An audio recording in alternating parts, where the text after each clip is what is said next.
I don't know why I like videotaping her feet so much. They're just so chubby and adorable. Your feet are so cute. You don't care. You're too busy looking at the Christmas lights. I took an Excedrin about 10 minutes ago, so I'm hoping in the next 20 minutes this headache goes away. I try very hard not to take Excedrin often because it kind of can create a rebound effect. Like the more you take it, the more migraines you'll get. So I'm very careful about it. I haven't had an Excedrin in probably 2-3 months. But I have had a headache for 2 days now.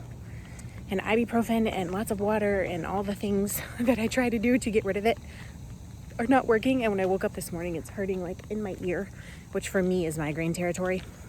So I ate a good breakfast with some fat avocado toast from our neighbor. The avocado toast I showed in this morning's video, our neighbor has an avocado tree and he brought us one.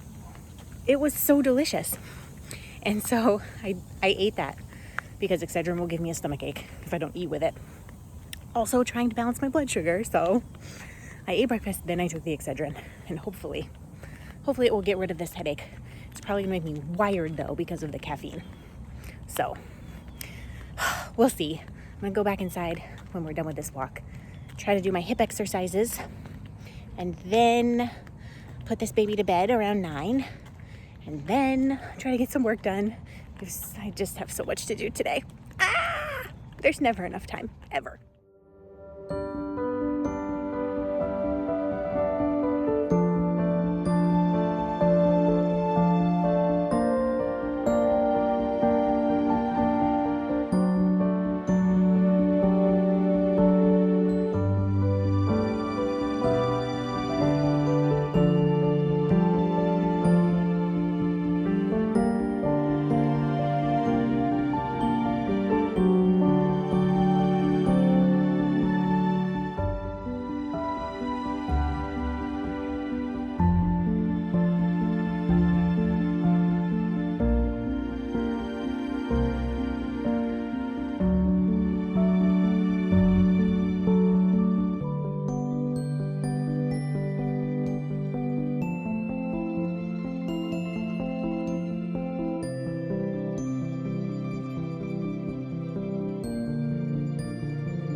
I have some yarny things to show you. The baby just went down for her nap with no fussing this time. That doesn't mean anything for tonight, mind you, but at least this afternoon, she's not crying for half an hour instead of sleeping. So over the last 2 days, I reblocked. This is my swatch for the granny stripe cardigan in DK. I reblocked this because I just felt like something was off with the row gauge based on the calculations I had. It was too close to the fingering weight version. So I reblocked this and the row gauge changed quite a bit, which I'm much more happy with. So I spent a little bit of time this morning redoing the numbers for the granny stripe cardigan.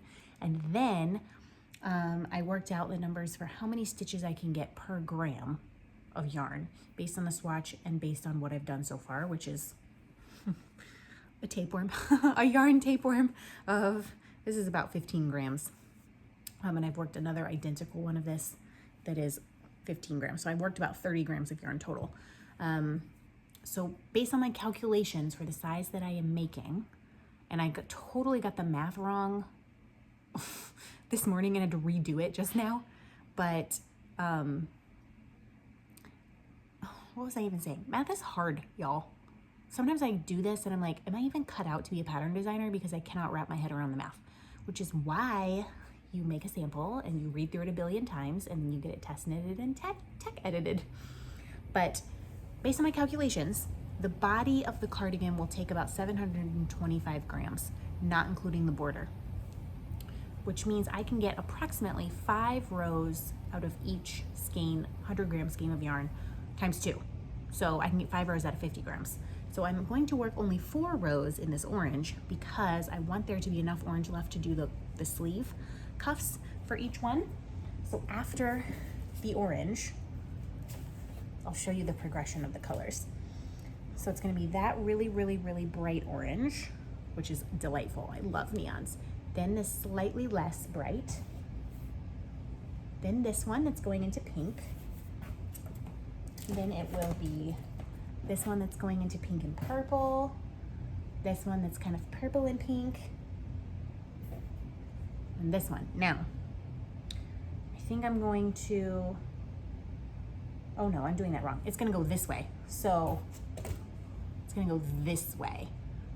So this one is gonna turn into this one, into this one, into this one, and then purple.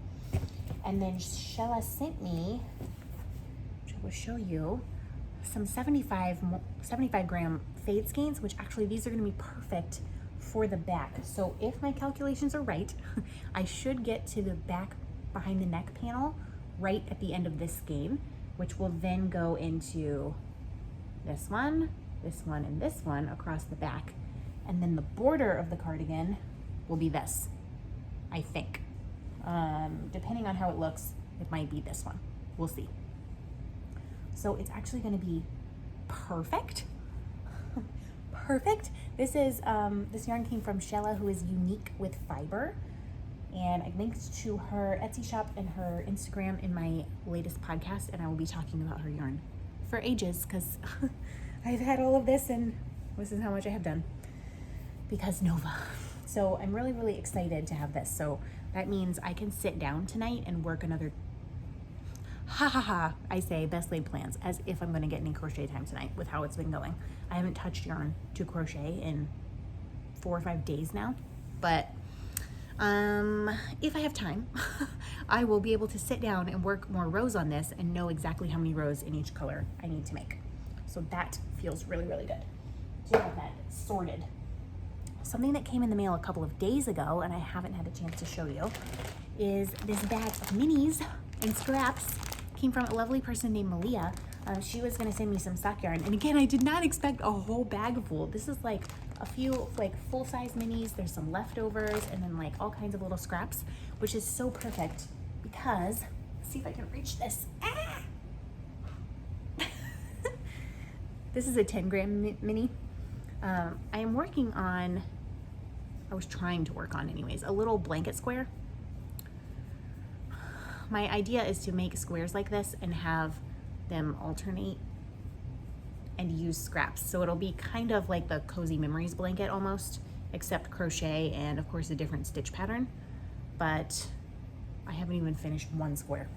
So that's what those will be going to. And then last night, some packages arrived that I was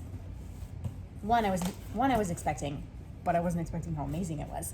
One of my wishes for Get Your Yarn Wishes Granted was a handmade Christmas ornament. And Lori, who is Lori of the Lori Lulu, she's Lori Lulu 327 on Instagram and I think Ravelry, but she has the Lori Lulu Crochet podcast. And she's just a delightful person. I really appreciate her, and she made me a Christmas ornament, and when I opened it, I like literally squealed because I was not expecting something this amazing. It is a tiny baby Yoda. His name is Grogu from The Mandalorian. He's in his little pod. Oh my God. I love it so much. I love it so much. It's definitely, this is not going on Nova's tree. This is too special. I mean, I love her, but no. This one is going in a place of honor on our tree. And then I'm definitely going to take it off, and it's going to be talked about on the podcast next time, because that is the most amazing thing. Lori is so good at amigurumi. She's made like a whole book worth of amigurumi ladies, like important women in history, which I find fascinating. I love amigurumi, but it hurts my arm, so I never make it. And then Kalisha of the Quirky Monday Craftcast sent me this, which is, it says, I'm doing ... I'm trying ... I'm doing, which is something we have said to each other. And this is really special. I'm gonna hang this in my room so I can see it every morning. Because lately I feel like all I'm doing is trying and not doing anything. And then something showed up that I was not expecting at all. It's from a lovely person who lives in California, and her name is Lisa, and she's been such a long-time viewer of this podcast, and she's just has the kindest heart. I don't know how else to describe you, Lisa, other than you seem like one of the most genuine, sweet people I've ever known in my life. And this arrived on my doorstep. I got to open it after Nova spent 45 minutes screaming instead of sleeping. When she finally went to bed, Josiah had brought this inside, and it was covered in the most beautiful wrapping paper, like sparkly snowmen. And I opened it, and I wasn't expecting anything. And I was just like, wow. She basically said, this stuff needs a home where it will be loved, and so I send it to you. This, I'll show you the thing that Josiah loves first. It's an octopus. It's like a, let's see how many legs. 1, 2, 3, 4. Yeah, octopus. I've called things octopi in the past when they have in fact been squids. But this is a knitting, crocheting octopus, and it says, let's get cracking on it. And Josiah says this needs to be used immediately. And I agree. This is fabulous. It put a huge smile on my face. And then there was a Betsy Makes bag. Betsy Makes has her own podcast. I am almost positive that this is hand-dyed fabric. It's beautiful. It's truly, like, it's a beautiful bag. And Betsy Makes is in the UK, which means that this bag came from the UK to California and then to Florida. And it is, I just am obsessed with it. Like the colors are amazing. They're so amazing. But that's not all. There was all kinds of things in this bag. There was a whole little canvas tote bag full of Holst Garn Super Soft. So Holst Garn is what I am making my obsidian cardigan out of, and I say making loosely because I haven't touched it in months. But there's a bunch of little 50-gram balls of the Holst Garn Super Soft. What I will say is that Holst Super Soft, kind of a misnomer. It is not super soft. If you are sensitive to wool, you may find this very scratchy to have next to your skin. It will definitely soften up and fluff up once you wash it. It's almost like knitting or crocheting with kind of rough cobweb at first because there's so much spinning oil on it, but it is a non-superwash yarn, so once you wash it, it will get softer, but it's still quite a rustic, quite a woolly yarn. So don't buy this thinking you're gonna get merino, but this yarn is, first of all, very affordable. Second of all, comes in an amazing range of colors. And third of all, non-superwash and is fantastic for color work. So there's a whole little bag of those. And I have ideas. That's the problem, right? Is I have so many ideas for like designs that I think would be amazing and zero time to make them. Zero. But instead of moaning about that, let me keep showing you yarn. There was also a sock blank in here. And let me tell you something. I have always wanted to make a pair of socks from a sock blank. And if you don't know what a sock blank is, it's basically bare yarn, so like 100 grams of bare yarn, that is knitted by a knitting machine into a flat panel and then hand painted. So instead of the yarn being painted in a loop, like it normally is, it's painted on the fabric. And so you, like how this is gonna work up will be a complete surprise. This is a yarn I cannot pronounce. Yahogany yarns, maybe? This is a sock blank called Monsock River Raft. That's the sock blank. It's 75 merino, 25% nylon in the colorway Coral Cove.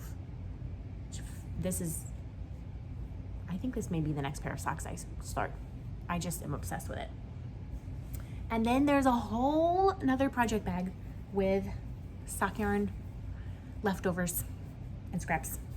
There is 100 gram skein of La Jolla yarns in the colorway Dancing Queen.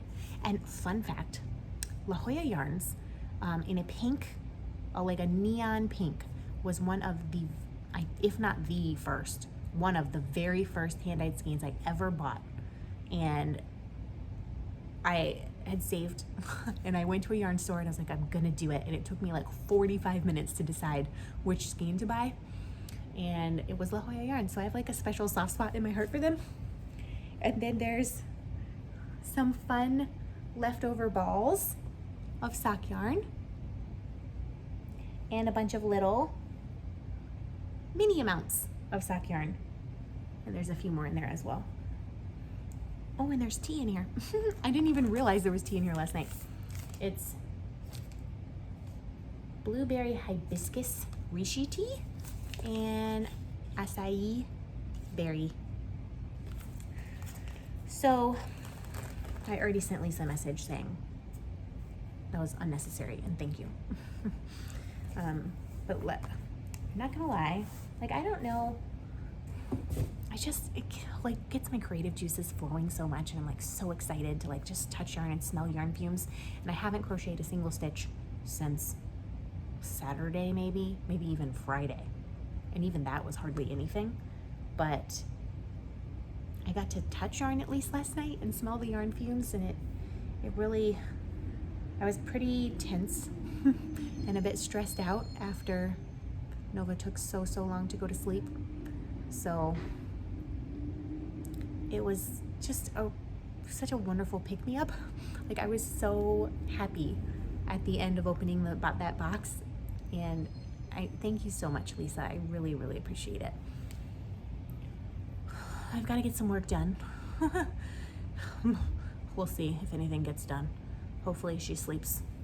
I hope she sleeps an hour, and then maybe I can get some stuff done, because the to-do list is just growing and growing. Yeah. Is this a weird place to end a talk? I don't know. But I'm gonna go try to get some work done. But I hope you enjoyed seeing all the fluffy yarn. That's more yarn content than I've had this entire vlog, I think. But I'm gonna stop rambling. And go accomplish things until the baby wakes up.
You guys, I have amazing news.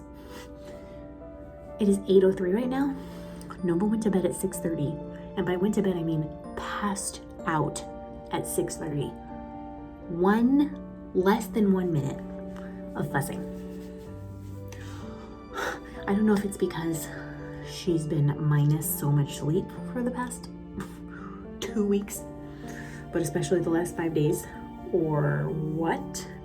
But I could like barely wake her up from her nap this afternoon. Took her like 15 minutes to wake up enough for me to get her out of the crib. And then she just seemed very exhausted. So we tried something different tonight. We normally do, her bedtime is normally at 7. Ooh. I have not recovered. I'm very tired. Her bedtime is normally at 7, but we normally do bath at like 6:15, 6:20, then a bottle, and then read a few books, and then bedtime. But lately, what she's been doing after her bottle is like powering up and then staying awake forever, whether that's staying awake in general and we're not putting her to bed because she just doesn't seem tired, or staying awake and screaming in her crib. So today we did bath time immediately after dinner, and then we went for a walk around the neighborhood and looked at Christmas lights. And by the time we got back from the walk, she was like looking exhausted, like rubbing her eyes, pulling her ears, and the whole 9 yards. So we went in her room, read a few books. I gave her her bottle at like 6:20, and I put her in her crib at 6:30 with all fingers and toes crossed, and she went right to sleep. Even if this was only for tonight. I cannot even tell you how excited I am that she went to bed. It's 8 o'clock and I've had an hour and a half already to myself. My husband and I watched an episode of TV together, and now he's playing video games. I'm gonna like wash my face and brush my teeth, get ready for bed, but I'm not going to bed yet because it's only 8. I'm gonna make it until 9. I crocheted. I've crocheted for 1 whole hour, and I've been working on my Omega blanket on the border. I've done 2 full border rounds. I've actually been crocheting so furiously that my hand and arm are now killing me. But that's what happens when you've been deprived of yarn time for the last however many days. So I'm gonna wash my face and brush my teeth and go sit on the couch and watch my husband play video games and hopefully get the last border round finished on the Omega blanket. That's my goal. And then straight to bed for me, because she went to bed early, so she may be up at 5:30. Worth it, worth it. I'm gonna put, I did sing her to sleep today, but it's kind of a longer one, so I'm gonna put that at the end of the video, I think. I know some of y'all really like that, and some of you probably don't. So since it's a few minutes long instead of the shorter ones, the shorter songs I've been doing, I'll put it at the end. I'll see you tomorrow, friends.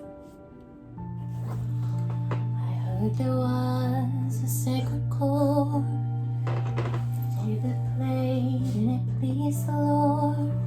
But you don't really care for music, do ya?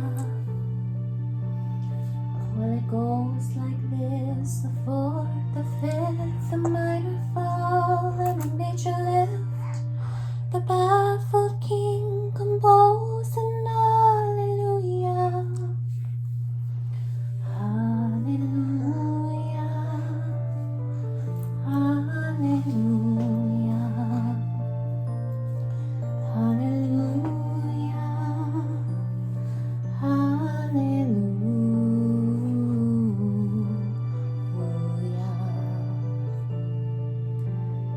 Faith was strong, but you needed proof. Saw her bathing on the roof.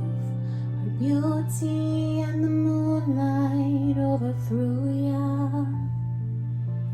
And she tied you to her kitchen chair and broke your throne and cut your hair. And from your lips she drew the hallelujah. Hallelujah, hallelujah,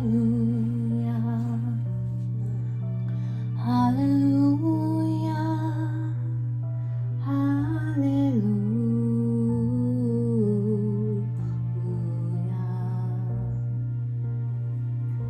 Baby, I've been here before. I've seen this room and I've walked this floor. Used to live alone before I knew ya. And I see your flag on the marble arch, but love is not a victory march. It's a cold and it's a broken hallelujah. Hallelujah. Hallelujah. Hallelujah, hallelujah.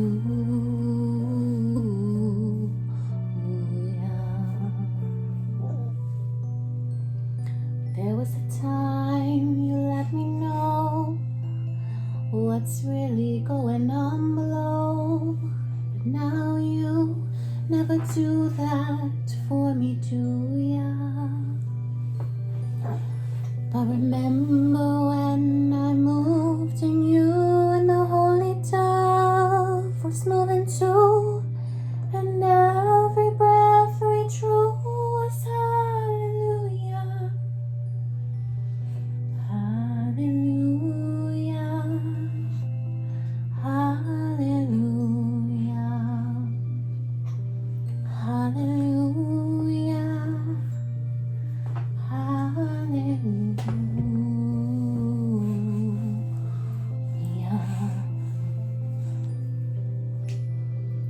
Maybe there's a God above, but all I've ever learned from love is how to shoot somebody who outdrew ya. And it's not a cry that you hear at night. It's not somebody who's seen the light. It's a call and it's a broken